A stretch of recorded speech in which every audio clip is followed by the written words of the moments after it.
우리 가운데 충만하길 소망합니다. 예, 내일이 우리 교회 생일이더라고요. 그죠?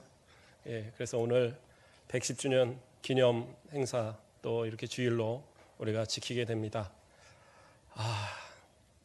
110년 동안 우리 교회를 지키시느니라 우리 성도님들 정말 많은 수고하셨습니다.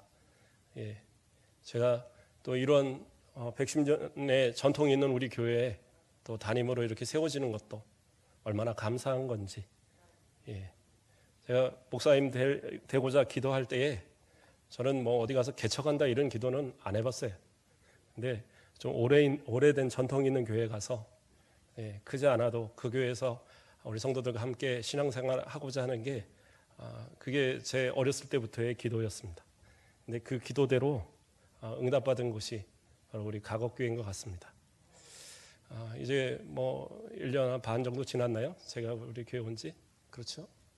어느 또 시간을 이렇게 빨리 가는지. 우리 성도들과 하고 싶은 것도 많고 해야 할 것도 많은데 이 코로나가 중간에 한번 딱 터진 바람에 그냥 모든 것을 다 올스톱하고 우리 성도들과 마음껏 같이 교제하지도 못하고 참 안타까워요. 뭐 무슨 일이 있다고 해도 신방도 잘 못 가겠고 병원에 누구 입원했다고 해서 찾아가지도 못하고 참 마음이 좀 그렇습니다. 그러나 하나님께서 또 이 때를 속히 지나가게 하실 거예요. 그러니까 그때를 또 기다리면서 그래요. 우리가 좀 힘들지만 이렇게 마스크 끼고 좀 이렇게 간격 둬가면서 이렇게 예배 드리더라도 이것을 또 감사로 예배 드리면서 이것마저 빼앗기지 않도록 우리가 또 다시 잘 준비해서 여기에서 누구 하나 코로나 걸려갖고 그래버리면 큰일 납니다. 저도 어디 잘 웬만하면 돌아다니지도 않아요. 어쨌든 서로가 조심하되 그러나 하나님 앞에 예배 드리고 하나님 앞에 영광 돌리는 이러한 모습들은 우리가 계속 지켜가야 할 것 같습니다. 저는 우리 교회가 110년이나 됐지만 우리 교회의 역사를 잘 모릅니다. 누가 저한테 자세하게 설명해 주는 분들도 없고 또 우리 교회 처음부터 그 110년 때부터 이렇게 교회를 지켜온 가정이 있습니까? 물어보니까 거의 없는 것 같아요. 우리 문원옥 권사님 가정이 그죠? 한 가정 남아 있는 것 같고 그 외에는 없는 것 같아요. 뭐 어느 곳에 있고 어느 곳에 있고 얘기를 좀 들은 건 있는데 참 그러한 생각이 듭니다. 그분들이 처음 교회를 세울 때에 어떠한 꿈을 꿨을까? 그런 생각을 해봤어요. 저는 모르잖아요.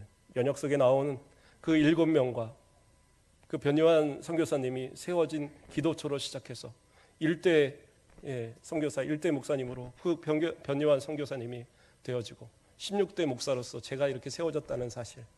그 중간에 여러분들이 있지만 그렇죠? 그리고 그 가운데 뭐 선평교회, 여기 지본교회 여기서 이제 분립됐다. 그 정도 이야기밖에는 잘 모르겠습니다. 그렇죠? 그런데 제가 가만히 생각을 해봤어요. 그분들이 그때 꿈꿨던 것들이 어떤 것일까? 그 선교사님과 그 7명의 그 성도들이 함께 모여서 우리 장로님 기도하셨던 것처럼 초가집에 모여서 기도하면서 꿈을 꿨던 것이 어떤 것일까? 그리고 그것을 기억하는 사람들이 누가 있을까? 짐작을 할 뿐이지 그것을 기억하는 사람들은 많지 않은 것 같아요.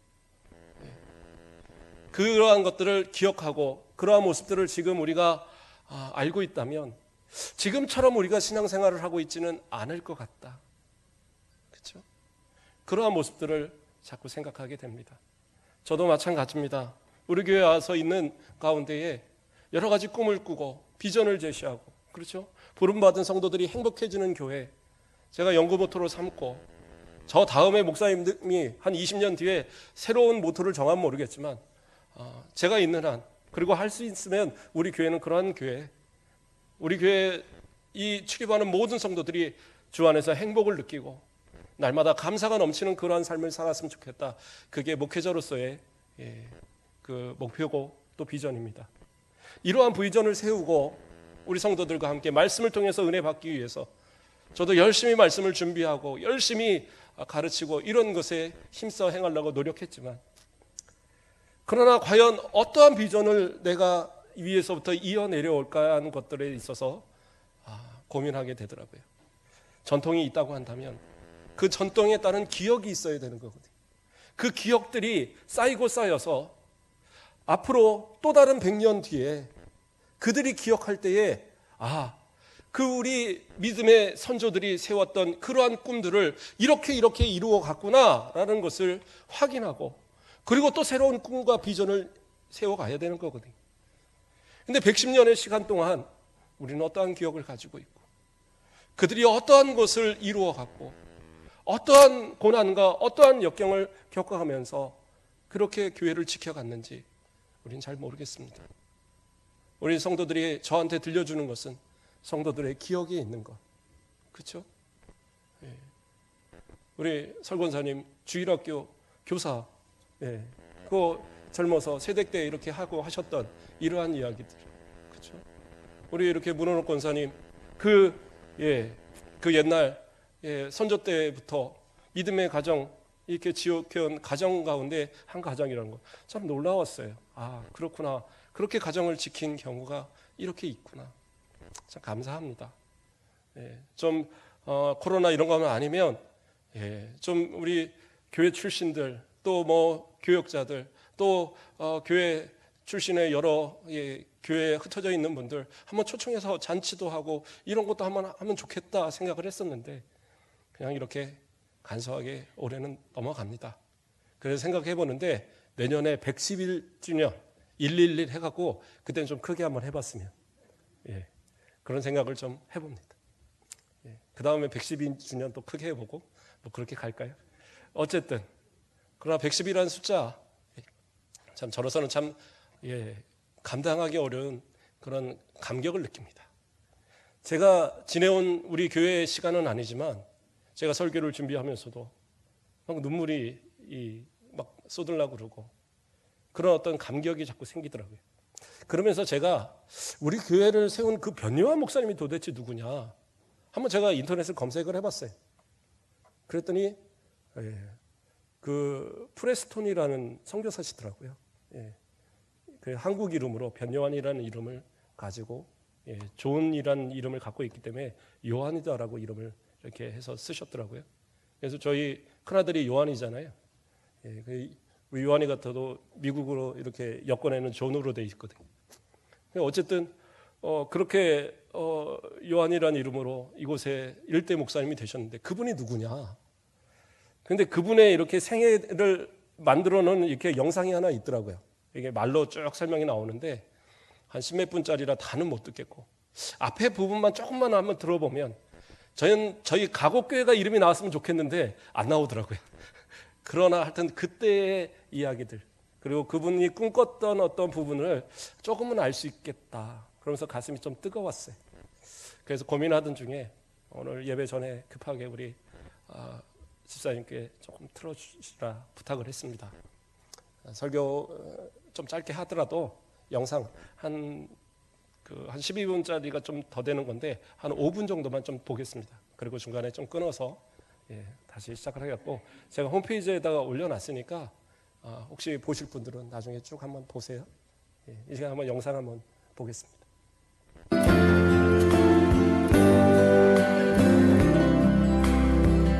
조용한 아침의 나라 조선. 그 땅을 향한 하나님의 사랑을 전하기 위해 복음을 들고 조선 땅을 찾은 백안의 서양 선교사들. 아직은 쇄국 정책과 신분제도로 인하여 종교의 자유가 없던 조선 땅에 교육과 의료를 통한 복음 사역으로 조선 땅의 아픔과 미래의 희망을 전해주던 그들. 나라를 잃은 조선 백성을 위해 목숨을 걸고 일제에 저항하며 3.1운동의 배후 혹은 조력자였던 그들. 목숨을 위해 신사참배를 강행하던 조선 땅에 진리를 위해 신사참배를 거부했던 그들. 조선 땅에 복음을 전하기 위해 자신의 목숨을 돌보지 않고 땅 끝까지, 그리고 한 생명이라도, 그리고 모두가 버린 나병 환자까지 끌어안은 그들. 아버지를 이어 4대가 한국 땅을 섬기던 그들. 약혼자의 죽음을 이어 조선 땅에서 버려진 고아와 과부를 돌보던 그들, 간호사를 양성하며 조선 땅에 보건 증진을 해온 그들, 한국의 생명을 전한 위대한 선교사 50인의 이야기를 만나보십니다. 만일 나에게 줄 수 있는 1000개의 생명이 있다면 그 모두를 한국에 바치겠습니다. 나는 웨스트민스터 성당보다 한국 땅에 묻히기를 원하노라. 이렇게 고백한 조선을 조선인보다 더 사랑한 벽안의 선교사들입니다. 오늘은 프레스톤 변요한 선교사를 소개해드립니다. 존 프레스톤은 미국 조지아주 데카토어에서 1875년 출생했으며 테네시주에 있는 킹 대학, 사우스캐롤라이나에 있는 펄만 대학교를 졸업하고 다시 1900년에 프린스턴 신학교 동대학원에서 신학 및 영문학을 전공하고 문학 석사 학위를 받았다. 그는 후에 한국 선교의 공을 인정받아 모교인 킹 대학과 펄만 대학 그리고 오글소프 대학에서 각각 명예 신학 박사 학위를 받았다. 그는 1903년 4월 18일에 목사 안수를 받고 9월 2일 애니와 결혼한 다음 곧바로 한국으로 출발하여 1903년 11월 아내와 함께 목포에 도착했다. 프레스톤은 미국을 출발해 남장로교 일본 선교부가 있는 고베를 경유해서 1903년 11월 10일 유진 벨, 오웬, 스트래퍼 양 등의 선교사들의 환영을 받으면서 목포에 상륙했다. 프레스톤이 목포에 자리를 잡은 지 얼마 안 되어 유진 벨과 오웬은 광주 선교지부 개설을 위해 떠났다. 이에 프레스톤은 조셉 롤란과 함께 목포 및 인접 도서지방까지 돌보면서 복음을 전했다.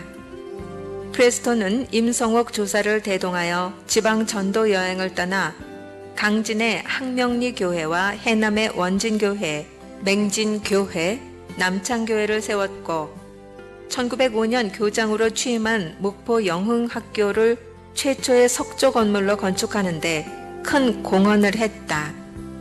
프레스톤은 광주 선교지부가 확장되자 1909년에 광주로 이동했는데 1909년 오웬이 갑자기 소천하자 오웬이 순회하며 전도하던 순천과 구례 등 전남 동부 지역까지 맡게 되었다. 순천에는 오웬과 지원근 전도사의 노력으로 현재 순천중앙교회인 순천읍교회, 대기리교회, 구상리교회 등이 이미 설립되어 있었고 이때 광주와 순천 지역의 교회 개척을 이끈 조상학이 기독교에 입문하게 되었다. 프레스톤은 유진 벨과 함께 순천을 방문했을 때 순천읍교회에서 매주 50여 명이 모여서 예배를 드리는 것을 보고 적지 않은 도전을 받았다. 이곳에 미국 선교사들이 들어오기 전에 이미 선각자의 기독교 신앙을 받아들이고 신앙 공동체를 형성하고 있었던 것이다.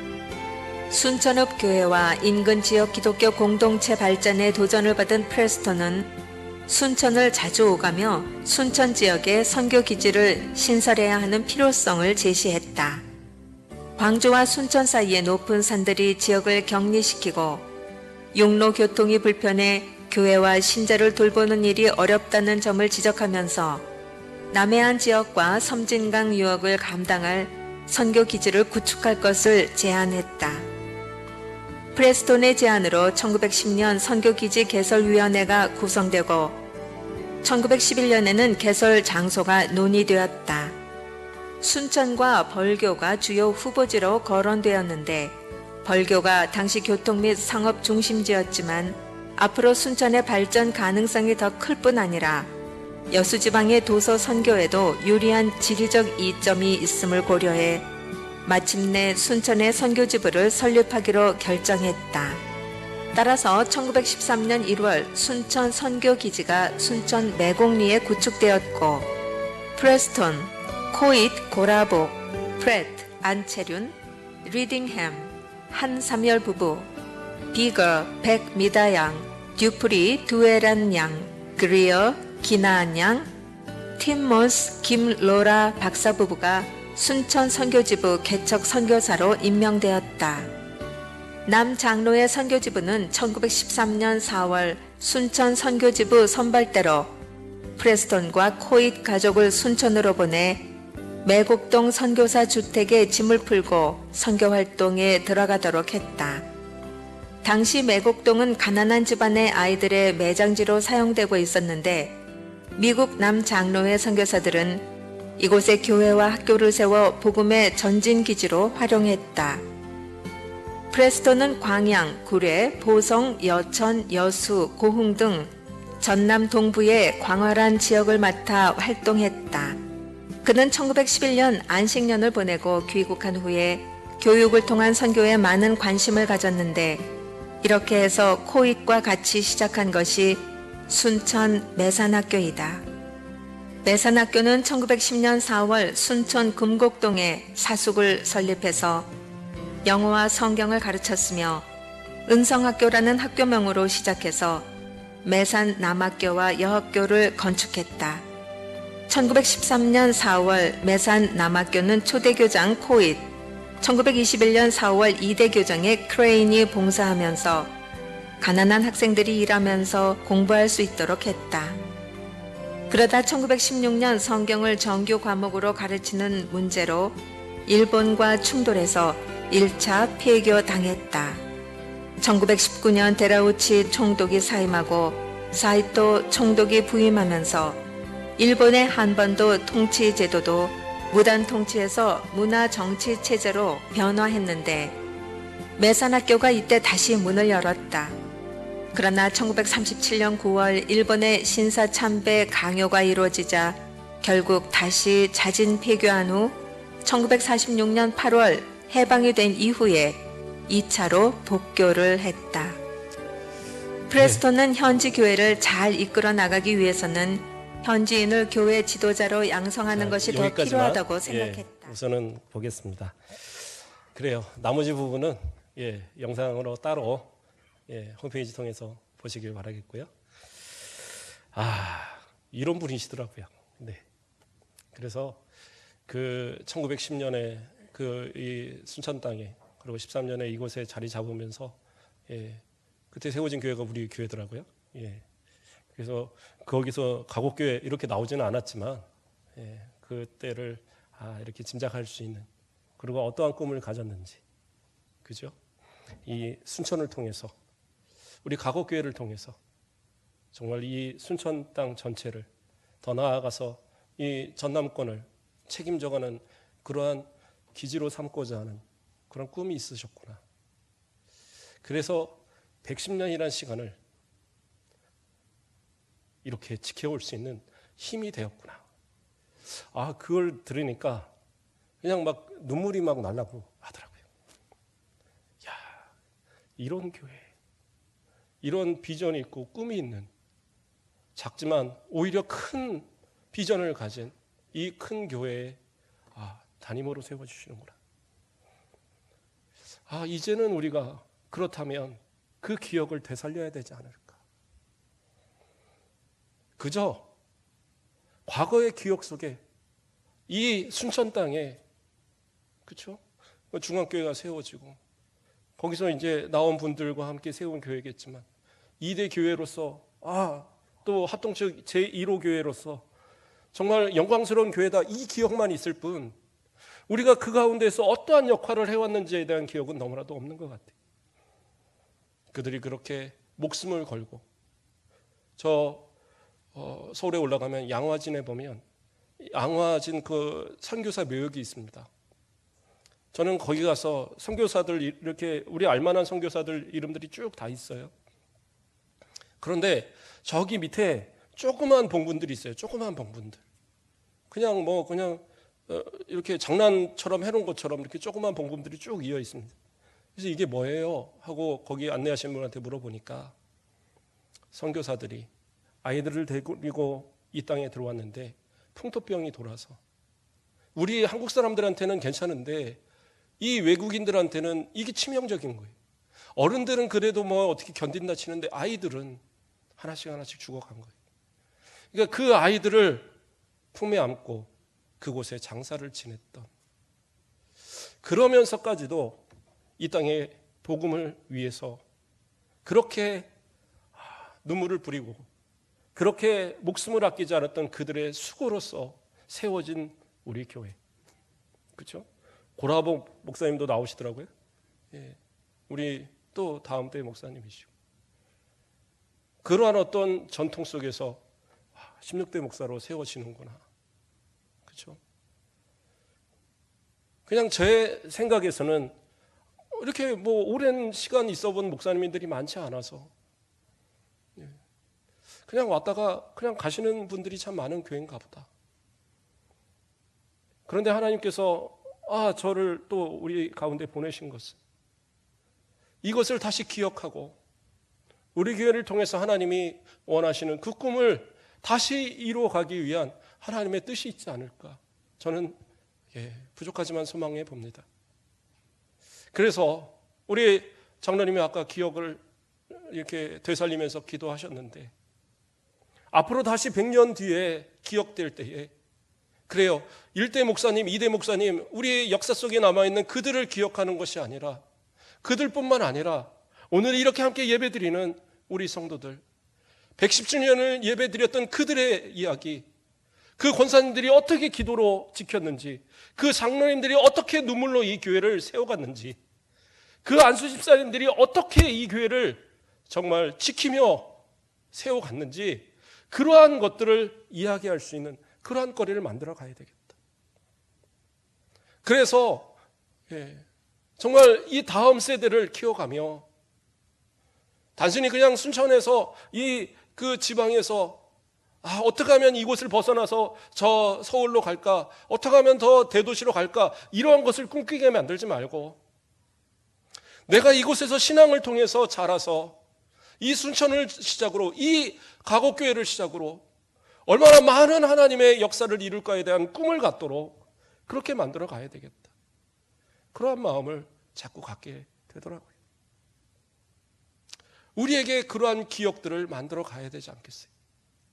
저는 오늘 말씀을 준비하면서 이스라엘 백성의 역사들을 한번 돌이켜 봤습니다. 물론 우리 모든 시조는 아담이죠. 그러나 이스라엘의 시조는 아브라함입니다.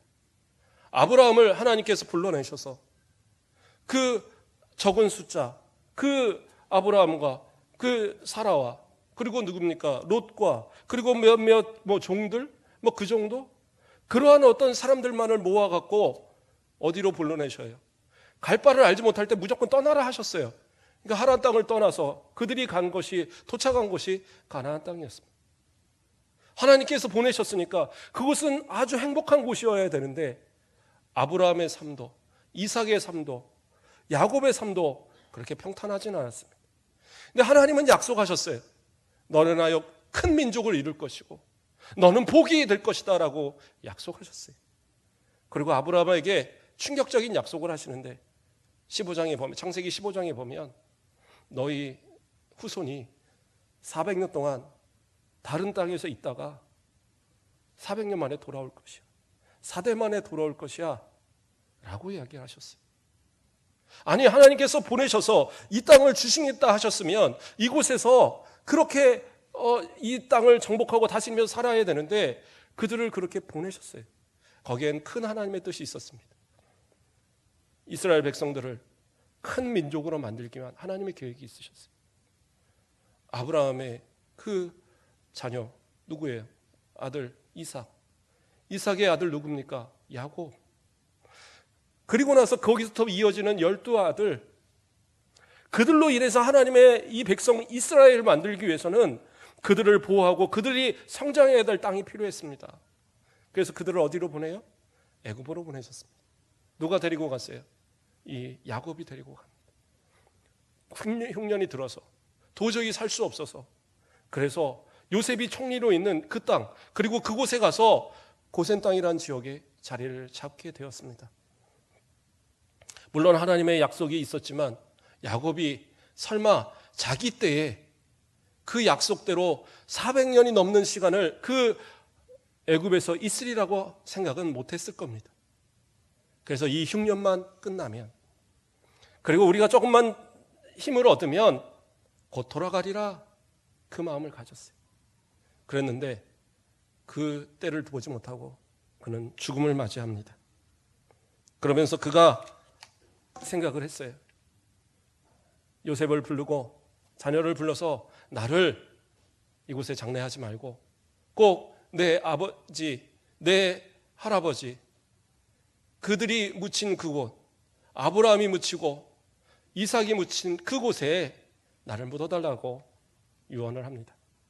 그리고 요셉을 불러서 요셉에게 이야기해요. 뭐라고 얘기하느냐?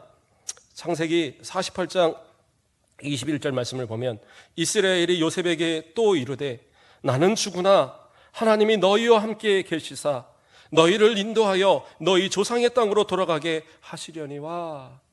뭐예요? 하나님께서 나는 죽지만 분명히 너희를 다시 약속의 땅, 아브라함의, 이삭의, 또 자신 야곱에게 약속하신 그 땅으로 돌아가게 하실 것이라는 것을 요셉에게 이야기합니다. 이거는 뭐예요? 요셉아, 네가 끌고 가라는 거예요. 왜요? 요셉은 이곳의 총리고 11번째 아들이지만 그 모든 자녀들이 이 요셉의 말에 순종할 수밖에 없는 그런 위치에 서 있잖아요. 부탁하는 겁니다. 그러나 요셉은 함부로 움직일 수는 없습니다. 왜요? 요셉은 이 애굽의 총리잖아요. 그렇기 때문에 그는 자신의 자의적으로 이곳을 버리고 갈 수가 없어요. 바로가 허락하지 않으면 불가능한 일입니다. 그걸 알면서도 이 야곱은 요셉에게 부탁합니다. 하나님께서 분명히 너희를 다시 인도하실 것이다. 그건 뭐예요? 그때는 두 말도 하지 말고 떠나라는 거예요. 그것을 이야기하고 있는 겁니다. 요셉은 그것을 받았어요. 그런데 그 조상의 땅으로 돌아가라는 그 말은 들었지만 그의 생전에 그것을 이루지 못했습니다. 아버지가 돌아가시자마자 형들이 하는 얘기가 뭐라고 그러냐? 아버지가 하신 얘기 기억하죠? 우리에게 복수하지 말라고. 우리 용서해 주세요. 형들이 생각하는 건 뭐예요? 최악의 경우는 자신을 갖다 팔아버려서 죽게 만들려고 했던 그 값을 그 값으로 이 형제들을 다 몰살시키거나, 그게 아니라면 최소한 이 애굽에서 떠나보내겠구나, 저 척박한 땅 가나안으로 그냥 쫓겨나겠구나, 이 생각을 했던 거예요. 그러니까 아버지 이름까지 거명하면서 우리 쫓아내지 말라고, 우리 이곳에서 좀 살게 해달라고, 우리 좀 용서해달라고. 그러니까 이 요셉이 그 형들에게 이야기합니다. 창세기 50장 24절에서 25절 말씀을 보면 요셉이 그의 형제들에게 이르되 나는 죽을 것이나 하나님이 죄송합니다. 그 위에 창세기 50장 21절 당신들은 두려워하지 마소서 내가 당신들과 당신의 자녀들을 기르리이다 하고 그들을 간곡한 말로 위로하였더라. 그러니까 뭐예요? 간곡한 말로 위로했어요. 뭐예요? 떠나보내지 않겠다고, 복수하지 않겠다고. 그런데 그들을 데리고 우리 가나안으로 돌아갑시다, 이 얘기를 어떻게 하겠어요? 그러니까 그들이 어느 정도 자리 잡을 때까지, 그리고 기다리고 기다리다 보니까 이제 요셉이 110세가 되어서 죽게 되었어요. 이제 형제들 가운데 먼저 간 형제들도 있겠죠. 그러나 남은 형제들 가운데 자신이 먼저 죽게 됩니다. 그러니까 그가 아까 제가 잘못 읽었던 50장 24절에서 25절 말씀을 보면 요셉이 그의 형제들에게 이르되 나는 죽을 것이나 하나님이 당신들을 돌보시고 당신들을 이 땅에서 인도하여 내사 아브라함과 이삭과 야곱에게 맹세하신 땅에 이르게 하시리라 하고, 요셉이 또 이스라엘 자손에게 맹세시켜 이르기를 하나님이 반드시 당신들을 돌보시리니 당신들은 여기서 내 해골을 메고 올라가겠다 하라 하였더라. 뭐예요? 자기가 죽게 됐는데 아버지께서 유언하신 것, 그리고 하나님의 약속을 기억하면서 이제 저 가나안으로 돌아가야 되는데 이 형제들이, 자기가 있어도 안 돌아가려고 했던 그들이 자기가 죽고 나면 돌아가겠냐 이거예요. 그러니까 그들에게 유언하는 겁니다. 나는 이렇게 죽지만 나를 이곳에 장사하더라도 때가 되어서 돌아갈 때가 되면 잊지 말고 나를 꼭 데리고, 내 유해를 데리고 가나안으로 돌아가십시오. 그냥 가나안에다 나를 미리 이렇게 장사 지내세요 할 수도 있는데, 그렇지 않고 그 애굽의 그 장례법대로 그곳에 미라 상태로 그렇게 장례하도록 하는 이유는 뭐였느냐? 다른 것이 아니에요. 이 형제들이, 그 후손들이 잊지 않고, 하나님의 약속을 잊지 않고, 하나님께서 그 허락하시고자 하는 그 땅을 잊지 않고 돌아가게 하기 위한 그의 간곡한 그러한 고백이었어요. 그런데 그 기억을 분명히 맹세했기에 기억은 합니다. 그러나 10년이 지나도, 20년이 지나도, 30년이 지나도 그 때의 모든 형제들이 다 죽고, 그리고 그 아들 때가 죽고 손자 때가 죽고, 한 350년의 시간이 지나는 그때까지도 그들은 돌아가지 않았어요. 그때 하나님께서 누구를 세우십니까? 모세를 불러내십니다. 그리고 모세로 인하여서 그를 애굽에서 40년, 그리고 광야에서 40년을 훈련시킨 뒤에 그를 불러서 이 백성에게 430년 만에 이 백성들을 이끌기 위해서 다시 돌려보냅니다. 그때에 하나님께서는 그 백성을 정말로 아주 엄청난 인원으로 만들어 놓으셨어요. 출애굽기 1장 7절을 보면 이스라엘 자손은 생육하고 불어나 번성하고 매우 강하여 온 땅에 가득하게 되었더라. 그렇죠. 출애굽할 때 인원이 장정만 60만 원이 넘는 그러한, 그렇죠. 75명에, 그렇죠. 이 창세기에서는 70명이라고 나오고 사도행전에서는 75명이나 나옵니다. 그 이유는 그 요셉의 후손들을 포함하느냐 포함하지 않느냐의 차이예요. 자, 포함하면 75명입니다. 어쨌든 그 75명의 인원이 이 고센 땅에, 애굽의 땅에 정착했는데 430년 뒤에 그 인원이 장정만 60만, 그래요. 다 합치면 한 150만 이상의 그 대민족으로 만들어서, 그렇죠. 그 민족을 이동시키는 하나님의 역사가 일어났죠. 그런데 그들이 그때까지 뭐 했어요? 돌아갈 생각을 하지 않았어요. 전혀 생각하지 않았어요. 그랬을 때에 모세를 통하여 그들을 기억하게 하시고 그들을 돌이키게 하십니다. 그런데 그때 모세가 얘기합니다. 아니, 제가 가서 도대체 그들에게 뭐라고 얘기해야 되겠습니까? 그들을 뭐라고 얘기해야지 제가 기억이 되겠습니까? 그러니까 하나님 뭐라고 그러셔요? 나는 아브라함의 하나님, 이삭의 하나님, 야곱의 하나님이다 라고 이야기하세요. 나는 여호와다. 나의 이름을 그렇게 가서 이야기하라는 거예요. 이스라엘 백성들이 기억하고 있는 하나님은 어떤 하나님이에요? 특별하게 많은 것을 기억하지 못했어요. 그들이 기억하는 것은 약속의 땅을 얻기 위해서 아브라함이 그렇게 이주해서 그곳에서 아브라함이 이삭을 낳고 이삭이 야곱을 낳고, 그리고 이주해서 이곳에서 12아들이 그렇게 이 자손을 뿌려서 지금의 모습이 됐다. 그거 하나 기억하고 있는 거예요. 그러니까 그들이 기억하고 있는 그 하나님, 어떻게 보면 한 번도 그 하나님의 음성을 들은 자가 없고 한 번도 그 하나님의 어떤 역사를 체험한 사람이 없는 그 기간이 지났는데, 그때 모세에게 그 기억하고 있는 그 하나님을 그들에게 상기시키도록 아브라함과 약속하셨던, 그 이삭과 약속하셨던, 야곱과 약속하셨던 그 약속을 이루시기 위하여서 모세를 보냈다는 사실을 알게 하고 있는 거예요. 그리고 하나님은 어떻게 하십니까? 10가지 재앙으로 그 애굽을 떠날 수밖에 없도록 만들어 놓으신 거예요. 그렇죠? 애굽의 사람들은 그 당시에 왕조는요, 이 출애굽기에서 뭐라고 얘기합니까? 요셉을 알지 못하는 새 왕이 나타났다고 얘기합니다. 그래서 그 왕이 다스림으로 어떻게 돼요? 이스라엘 백성들은 대우받던 위치에서 노예로 전락을 합니다. 그랬던 이유가 뭐냐? 이 학자들이 이야기할 때 요셉이 총리가 되었던 그때에는 이 애굽을 다스리던 그 바로가, 애굽을 다스리던 그 왕조가 이 애굽의 사람들이 아니에요. 셈족 계열의 힉속스족입니다. 그래서 그들이 이 말을 타고 무기를 가지고 애굽을 점령해 버린 거예요. 그래서 100년이 넘는 시간을 이 애굽을 다스렸습니다. 그때에 그곳에 흉년이 들었고 풍년이 있었고 흉년이 들었고 이런 일이 있으면서 이 요셉이 발탁될 수 있는 이유가 됐던 겁니다. 왜요? 이 요셉도 셈족 계열의, 그 힉소스 계열의 같은 그러한 민족에 속한 그러한 사람이었거든요. 그러니까 큰 거부감 없이 노예임에도 불구하고 그를 불러내서 총리로 세울 수 있는 배경이 있었어요.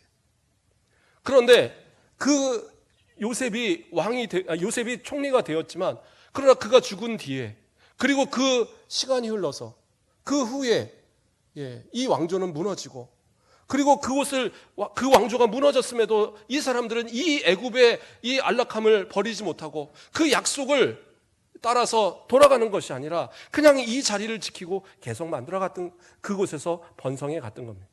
물론 하나님의 약속에 따라 400년의 시간, 그리고 430년이란 그 시간을 그 하나님의 섭리 가운데 있었던 건 분명한 사실이지만, 그러나 그들 스스로는 그 약속을 기억하긴 하지만 그러나 발길을 돌려서 돌아가지 못했어요.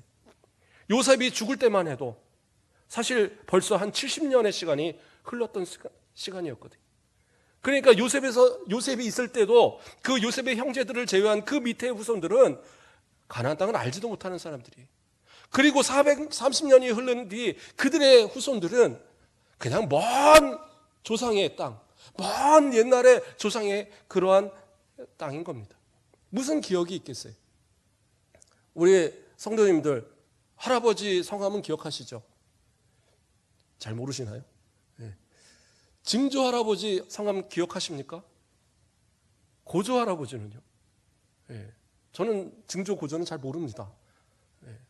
그런데 그 위에 때를 어떻게 기억하시겠어요? 잘 모르잖아요. 그런데 어떻게 기억을 하십니까? 그 시조, 몇백 년 전의 시조, 그렇죠? 저 같으면 동네 정씨 대우군 자손 이렇게 하더라고요. 휘호성공파, 풍천공파라고 그래서 그런 줄 알았더니 족보를 보니까 휘호성공파로 돼 있더라고요. 그래갖고 그거 외워야지만, 33대 손인가요 제가? 그래서 그거 외워야지만 그 500원 세뱃돈을 줬기 때문에 제가 안 외울 수가 없었어요. 우리 다 한 1,000원, 2,000원 받을 때 우리 할아버지는 너무 짜셨어요. 500원, 그것도 큰형 500원, 저는 200원. 그랬던 어떤 기억들이 있는데, 그러니까 그 정도의 기억 가지고 사는 거예요. 그러니까 이스라엘 백성들이라고 무슨 기억이 있겠어요? 아브라함의 하나님, 이삭의 하나님, 야곱의 하나님, 그냥 전설 속에 있는 그분들이었던 거예요. 그런데 그 이름으로 하나님께서 명하시고 10가지 재앙으로 그 바로가 그들을 포기하고 내보낼 수밖에 없도록 만들어버렸던 그 사건. 그래서 홍해를 건너서 이제는 더 이상 돌아갈 수도 없는 그 상황을 만들어버렸어요. 그랬는데 이 애굽에 젖어 있는 그들, 가나안의 기억이 없는 그들은 어떻게 합니까? 그곳에서도 날마다 애굽에는 부추도 있었고 마늘도 있었고 뭐도 있었고 이 하찮은 만나 이거 하나 먹으려고 내가 이 광야까지 나왔나? 그리고 살았단 말이에요. 하나님 어떻게 하셔요? 그들을 광야에서 다 걸러버리십니다. 그리고 광야의 새로운 세대, 애굽에서 그 어린 그 미성년에 나왔던 그들과, 그리고 광야에서 새로 태어난 그 세대를 통해서 다시 그 60만의 그 사람들을 숫자를 채워서, 우리가 이전에 한번 살펴봤었지만요, 그래서 그들의 숫자를 데리고 다시 가나안을 들어가게, 가나안만을 사모하고 가나안만을 기억하며 그것을 향하기 위해서 40년이라는 시간을 광야에서 헤맸던 그들, 오직 그들에게 기억은 애굽은 사라지고 이제 가나안만 남은 그들. 그러니까 여호수아와 함께 진격할 때에 얼마나 엄청난 역사를 이룹니까? 나중에는 막 점령하다 하다가 안 되니까 야, 너희 집에 이 땅 가져, 너희 집에 이 땅 가져. 그런데도 가서 막 점령해버려요. 그런 엄청난 역사가 일어나는 것. 왜 그래요? 그 약속을 기억하고 있기 때문에, 그 약속을 잊어버리지 않고 있기 때문에, 그리고 그 약속을 하나님께서 다시 불러일으키니까, 이미 430년 동안 잃어버렸던 세대였지만 그들이 광야의 세대를 거치면서 다시 기억하고 다시 시작하면서 이 가나안 땅을 완전히 점령해버리는 그러한 이스라엘을 만들게 하셨던 겁니다. 그리고 그들이 기억했던 것이 뭡니까? 요셉의 그 유언. 그래서 모세가 출애굽할 때에 잊지 않고 데려갔던 것이 바로 요셉의 유해입니다. 그 유해를 다시 모아서, 그리고 그 사람들이 메고, 그리고 이 출애굽을 했다라는 거예요. 조상들이 남겨놓은 그 약속의 기억, 그 가나안에 대한 꿈, 그 비전을 기억하여서, 그리고 그것을 만들어가도록 하나님은 역사하셨어요. 근데 저는 두려운 이야기가 있어요. 뭐예요? 그 출애굽했던 그 세대들, 그들이 어디에서? 광야에서 40년 동안 다 걸러져 버렸다는 것. 저는 우리 가곡교회 우리 성도들이 그러한 걸러짐 당하는 존재들이 되지 않길 바랍니다. 하나님께서 처음 세우실 때에, 그 선교사가 처음 세울 때에, 우리의 믿음의 선조들이 처음 이 교회를 세울 때에 그 꿈, 이 순천과 이 전남과, 그래요, 나아가서 이 한국과 세계를 향한 꿈을 가졌던 그 꿈을 이제는 이루어가길 소망합니다. 그저 그냥 목사님 오기 전에는 그런 거 없이 그냥 우리 먹고 잘 살았는데 왜 그런 기억을 자꾸 돌이키십니까? 예. 그러나 이제는 우리가 감당해야 될 것이 아닐까. 앞으로 10년 뒤, 20년 뒤, 30년 뒤 우리가 어떻게 기억을 남기는가에 따라서 우리의 후손들이 그 기억을 가지고 다시 시작해서 100년을 또 이어갈 거예요. 유럽의 많은 교회들이 그 다음 세대를 책임지지 못했을 때에 교회가 술집으로 변하고, 교회가 결혼식장으로 변해버리고, 교회가 그냥 공장과, 그냥 어떤 경우들은 이슬람교 또는 어떤 경우들은 이단의 예배 장소로 바뀌어버리는 그런 모습이 일어났잖아요. 우리 가곡교회가 우리가 다시 경각심을 갖지 못하면 앞으로 100년 뒤에 이 교회가 이렇게 자리 잡고 있으리라 누가 장담하겠어요? 제가 책임질 수 있는 시간은 한 20년이죠. 그럼 우리 권사님들이 앞으로 책임질 시간 얼마나 남았습니까? 한 10년? 20년? 우리 장로님들이 이 교회를 책임질 수 있는 시간이 얼마나 남으셨어요? 한 10년? 한 20년? 그 시간 안에 우리가 무엇인가를 이루어놓지 않으면, 우리가 다시 시작하지 않으면, 처음 가졌던 그 꿈과 그 비전을 회복하지 못하면 어떻게 해요? 이 교회의 앞날을 우리는 장담할 수가 없어요. 그러니까 우리 권사님들 설날 되면서 세뱃돈 줄 때 되면 불러놓고 그냥 세뱃돈 주지 마세요. 너 어느 교회 뿌리가 있는지를 기억하라고 알려주셔야 돼요. 그렇죠? 연화가 나중에 되면 돌아오듯이 다시 꿈을 갖게 하세요. 내가 언젠가는 이 순천 땅에 돌아와서 이 땅을 그리스도의 복음으로서 새롭게 하리라. 그런 어떤 꿈을 좀 갖게 하도록, 그냥 잘 먹고 잘 살아서 저 뭐 곳곳에 흩어져서 그곳에만 꿈을 갖게 하지 말고, 그렇다고 무조건 다 순천으로 모아라 이 얘기는 아닙니다. 그리고 저는 우리 가곡교회 안에서 주의 종들도 좀 많이 나왔으면 좋겠어요. 제가 한 20 몇 년 부교육자 생활들 하면서 제가 가르쳤던 그 아이들 중에서 목사님 된 아이들이 몇 명 있어요. 참 목회 잘하고 있는 모습들을 보면 참 감사하더라고요. 꿈을 가지고 선교사로 나가고 그런 모습 봐도 참 놀라워요. 그런데 좀 더 내가 열심을 냈더라면 그 아이들 가운데 더 많은 주의 종들이 나오지 않았을까, 그런 후회가 좀 되어지더라고요. 오늘 말씀을 준비하면서 우리 가곡교회를 통해서 하나님이 앞으로 이루실 그 꿈을 우리 가운데서 우리가 키워낸 자들이 이 한국의 곳곳에 교회를 세우고, 우리가 키워낸 자들이 저 세계 곳곳에 선교사로 나가고, 우리가 키워낸 자들이 정말 복음의 힘으로 각계각층의 그러한 인물들로 세워지는 그날을 우리가 바라봐야 될 거 아니에요. 그래서 우리의 후손들을 좀 잘 가르치자고요. 그리고 우리들 이 남은 우리에게 주어진 이 시간 동안 좀 더 헌신하고, 좀 더 전도하고, 좀 더 이 교회를 향한 비전과 꿈을 세워가서 우리가 세웠던 꿈들이 앞으로 다시 100년의 뒤에 기억될 때에, 그래요, 그때에 우리 설권사님이 있었더라, 그때 우리 강권사님이 있었더라, 문권사님이 있었더라, 기억되는 그런 모습이 남겨지길 원합니다. 그때 우리 강은택 장로님이, 김영철 장로님이, 그렇죠? 그렇게 있는 그때 우리 장로님들이 정말 눈물로 이 교회를 지켰더라, 기억되는, 우리 장재길 장로님이 이 교회를 정말로 기도로서 지켰더라, 기억되는 그때가 이때가 되어지기를 소망합니다. 그리고 소망하기는 그 가운데 정무세 목사가 같이 있었더라, 우리 그렇게 만들어가 보자고요. 오늘 읽었던 처음 본문 뭐라고 말씀합니까? 우리가 시작할 때 확신한 것을 끝까지 견고히 잡고 있으면, 물론 이것은 믿음에 대한 이야기지만 그러나 이것을 끝까지 지키면 어떻게 해요? 그리스도와 함께 참여하는 자가 되리라. 하나님의 그 상속자로서 주님의 약속하신 그 은혜를 누리는 자들이 될 것이라는 거예요. 이것이 우리의 비전이구나. 우리 교회의 비전이구나. 그 처음 신앙의 그 뿌리를 끝까지 잊지 않고 이제 다시 시작하면 하나님께서 어떻게 해요? 그리스도와 함께 이 땅에 하나님의 상속자들로 우리를 세워주시겠구나. 그런데 아까 말씀처럼 이 말씀에서도 쭉 이어서 어떤 얘기가 나와요? 17절 말씀을 보면 또 하나님이 40년 동안 누구에게 노하셨는가? 그들의 시체가 광야에서 엎드려진 범죄한 자들에게 아니냐? 뭐예요? 이탈하는 자들이 있다라는 거예요.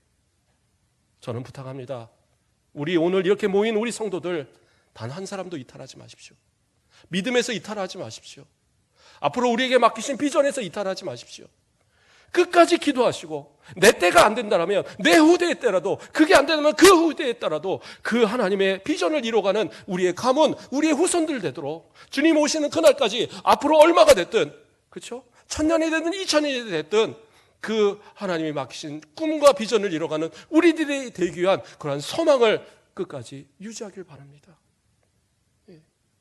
그렇게 해서 기도하는 가운데 앞으로의 또한 100년이 우리 교회 안에서 또 큰 역사로 이루어져가는 그러한 또 그 꿈의 시작을 다시 일으켜가는 저와 여러분 되시길 주님의 이름으로 축복합니다. 기도하겠습니다. 사랑의 하나님, 감사를 드립니다. 하나님, 우리를 얼마나 사랑하시는지, 이 순천 땅에 복음의 불모지였을 때에 이 땅에 복음의 시작을 알릴 수 있도록 인도하셨음을 감사를 드립니다. 주님, 그 선교사의 비전과 그 기도의 성도들이 모여 시작한 이곳이 또 우리의 새로운 시작의 자리가 되기를 소망하오니 우리를 통하여서 하나님이 원하셨던 꿈을 이루어 주시고 우리를 통하여서 앞으로 10년 뒤, 20년 뒤, 30년 뒤, 앞으로 100년 뒤, 아니 또 주님 오실 그때까지 맡기신 모든 사명을 감당하는 우리 모든 성도들, 우리 교회 부족한 종의 모습이 되어지도록 인도하여 주시옵소서. 감사합니다. 예수 그리스도의 이름으로 기도드립니다.